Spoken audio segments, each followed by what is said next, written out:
Hello students, good morning. जैसा कि आप देख रहे हैं, आज आपका टॉपिक है जीन अभिव्यक्ति का नियमन।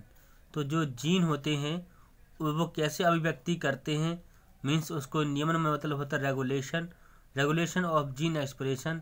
जैसे किसी भी चीज़ को हम शुरू करते हैं तो उसको सबसे पहले क्या किया जाएगा, रेगुलेट किया जाएगा। जैसे मान लीजिए डीएनए से क्या बनता है, आरएनए बनता है।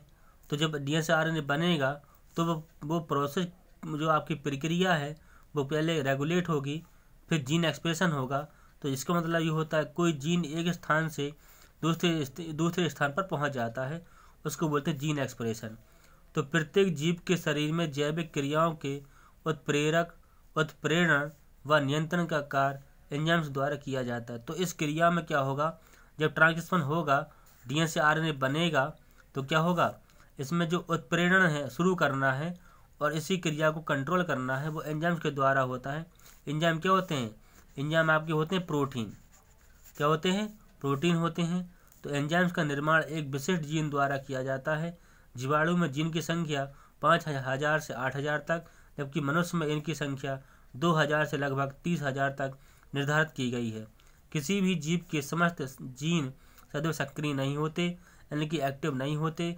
ठीक है, इनमें से कुछ जीन संदमन यानी रिप्रेस्ड की अवस्था में भी होते हैं। मतलब कुछ कैसे होते हैं, जो सुप्त जीन होते हैं।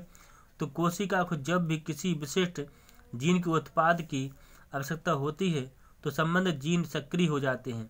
मान ली कोशिका को जब किसी विशिष्ट जीन की जो मतलब होते हैं उत्पाद होते हैं, प्रोडक्ट होते हैं, उनकी अगर जरूरत पड़ेगी तो जीन कैसे हो जाएंगे, एक्टिव हो जाएंगे और आवश्यकता अनुसार उत्पाद प्रोटीन या एंजाइम का निर्माण करने पुनः निष्क्रिय हो जाते हैं। ठीक है, तो इस प्रकार से एंजाइम बनेंगे या प्रोटीन बनेगा।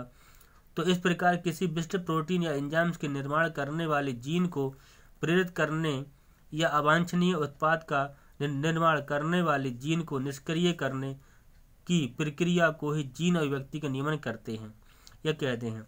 इस प्रकार किसी विशिष्ट प्रोटीन या एंजाइम के निर्माण को करने वाली जीन को क्या बोलते हैं।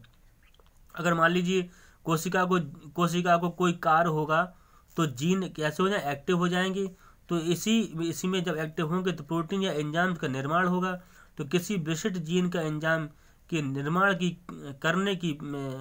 करने वाले जीन को क्या बोलेंगे, इस प्रकार से क्या बोलेंगे, जीन अभिव्यक्ति का नियमन बोलेंगे।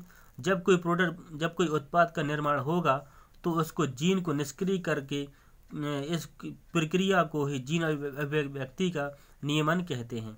ठीक है, तो आपको मालूम पड़ गया होगा, जब कोई चीज़ का निर्माण होगा तो उसे जीन अभिव्यक्ति का नियमन कहते हैं। ठीक है, आप यहाँ पे देख रहे हैं, इसका ये डायग्राम दिया है ऊपर, तो आप देख रहे हैं ये जीन है। ये क्या है, जीन है। तो जीन में दो स्विच होते हैं, एक तो आपका जो बंद है, आपका प्रारंभ है, जो ऑफ है, जो ऑन है। अब जो प्रक्रिया जो शुरू होगी तो ये ट्रांसक्रिप्शन है, स्तर है। ठीक है, तो इसमें लिखा अनुलेखन कम या अधिक। तो ट्रांसक्रिप्शन कम भी हो सकता है और अधिक भी हो सकता है। इसमें ऑफ भी होगा और ऑन भी होगा। अगर कम होगा तो ऑफ हो जाएगा, ज़्यादा होगा तो क्या होगा, प्रारंभ कर देगा प्रोसेस को। तो ये लिखा आपका अनुलेखन, ट्रांसक्रिप्शन।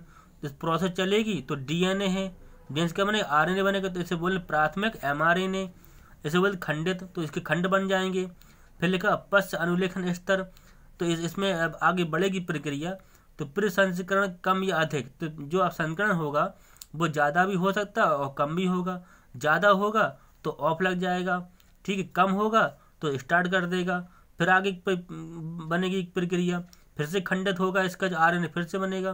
तो अनुवादन कम या अधिक होगा। तो ये आपका डीएनए है, ये आरएनए है, ये प्रोटीन है। तो अनुवादन मतलब होता है ट्रांसलेशन और अनुलेखन मतलब होता है ट्रांसक्रिप्शन। तो इसमें डीएनए से आरएनए बनेगा और इसमें आरएनए से प्रोटीन बनेगा। तो आप देख रहे हैं ये प्रोटीन बना, इसमें लिखा पॉलीपेप्टाइड। तो अनुवादन स्तर कैसा, पश्च अनुवादन स्तर, इसमें दोनों स्तर आपके आ जाएंगे, 3 और 4 नंबर के दोनों आपके आ जाएंगे। तो अनुवादन कम भी हो सकता है और अधिक भी होगा। कम होगा तो ऑफ लग जाएगा, ज़्यादा होगा तो प्रारंभ कर देगा। तो इस प्रकार से आप देख रहे हैं ये प्रक्रिया आपकी पॉलीपेप्टाइड के स्तर बन जाएगी। ये जीन हो गए, डीएनए, आरएनए और प्रोटीन। तो ट्रांसक्रिप्शन और ट्रांसलेशन इसमें दोनों प्रेजेंट हैं। ठीक है, तो इस प्रकार से आप देख रहे हैं विभिन्न स्तरों पर जीन प्रकटन का नियमन, पूर्व केंद्र की एवं सुकेंद्र की कोशिकाओं का नियमन इस प्रकार आपने देखा, ये हो गया, इसको नोट करना है और आपका टॉपिक फिनिश होता है। Thank you.